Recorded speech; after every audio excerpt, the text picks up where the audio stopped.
Here's the problem that we had with tank MEJAIs, right? Leviathan was in the game before. So I think the problem with Leviathan, right, which is gain health on takedown or health per stack, and you get stacks on takedown.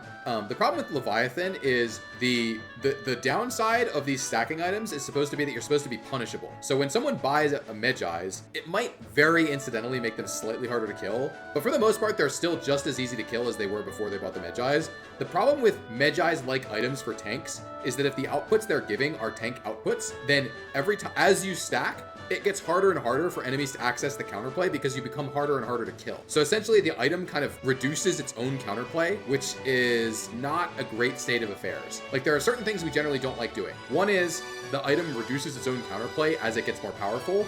Another one is the item is its own best counter.